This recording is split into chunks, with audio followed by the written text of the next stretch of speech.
Shalom Bapak Ibu yang terkasih di dalam Tuhan. Kebenaran pada saat ini berjudul Kelicikan Iblis. Pernahkah masing-masing kita memperkarakan hidup kita sendiri? Apakah kita sungguh-sungguh mengerti bahwa jalan yang kita lalui hari ini, lorong yang kita susuri hari ini adalah jalan yang diajarkan, diarahkan Tuhan? Ini paralel dengan para Majus yang diperingatkan dalam mimpi di mana mereka mendapat arahan untuk tidak kembali ke jalan yang sama dan menemui Herodes. Bisa-bisa kalau mereka datang menemui Herodes, maka mereka akan menjadi tamu terhormat bagi Herodes dan bisa dianggap orang berjasa. Jalan hidup yang kita jalani hari ini, apakah jalan lain sesuai dengan petunjuk Tuhan atau kita tidak mengerti? Roma 12 ayat 2 mengatakan, "Janganlah kamu menjadi serupa dengan dunia ini, tetapi berubahlah oleh pembaharuan budimu, sehingga kamu dapat membedakan manakah kehendak Allah, apa yang baik, yang berkenan kepada Allah, dan yang sempurna." Masalahnya adalah bagaimana agar kita bisa mengenali bahwa jalan hidup yang kita jalani itu adalah jalan lain, bukan jalan dunia. Jawabnya adalah kita harus mengerti kehendak Allah di dalam dinamika hidup kita. Oleh sebab itu, dinamika hidup kita itu haruslah dinamika hidup yang dituntun oleh Roh Kudus. Dinamika itu bicara mengenai keadaan yang selalu berubah oleh karena suatu dorongan atau suatu kekuatan. Lalu apa yang mendorong dinamika hidup kita? Hati-hati, setan itu licik sekali. Ia mengarahkan orang ke api kekal, baik itu jemaat, aktivis maupun pendeta. Kalau kita tidak berjalan dengan Tuhan, kita pasti tertipu oleh kelicikan iblis. Karena iblis memiliki kecerdasan yang melampaui kecerdasan manusia, namun tidak melampaui kecerdasan Allah, tidak melampaui kecerdasan Roh Kudus. Jadi kalau berdasarkan pengalaman hidup dan pendidikan, kita pasti diarahkan kepada dinamika hidup yang kelihatannya benar, tetapi sebenarnya ke api kekal.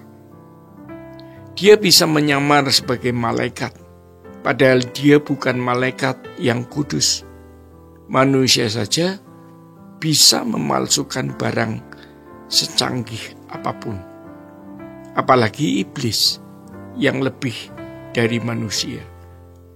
Dia menjadi malaikat palsu, ya. Jadi kalau bukan Roh Kudus yang pimpin kita bisa tidak akan mengenali apakah kita ini sekarang berada di jalan lain atau tidak. Bapak Ibu yang terkasih di dalam Tuhan, sebab kelihatannya kita ada di gereja dan mungkin aktif dalam pelayanan, tetapi sebenarnya kita belum ada di jalan Tuhan. Jangan kita pikir kalau kegiatan itu kegiatan rohani pasti disetujui Tuhan, belum tentu. Ada yang bukan bagian kita dan itu tidak perlu kita pegang. Jadi cirinya jelas. Orang yang berjalan di jalan Tuhan itu mengerti kehendak Allah, apa yang baik, yang berkenan, dan yang sempurna. Artinya memiliki ketepatan, presisi di dalam bertindak, ya. Masalahnya bagaimana kita tahu bahwa tindakan kita itu presisi? Disinilah kita harus memiliki perjumpaan dengan Tuhan. Sampai kita bisa menikmati damai sejahtera Allah. Sampai kita bisa mencium kesucian Tuhan, serta keagungan dan kekudusannya. Sehingga kita mengalami kebahagiaan dan sukacita di dalam Tuhan. Hal itu haruslah sesuatu yang nyata, yang real, bukan fantasi.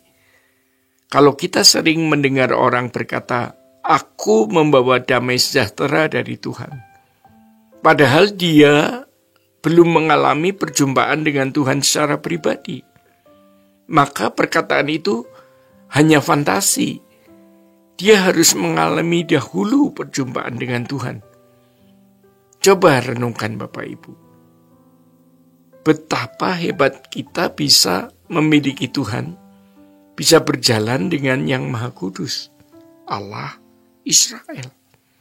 Dan dengan Tuhan Yesus Kristus yang berjanji menyertai kita. Damai sejahtera dari Allah menjadi ukuran apakah kita presisi atau tidak di dalam bertindak.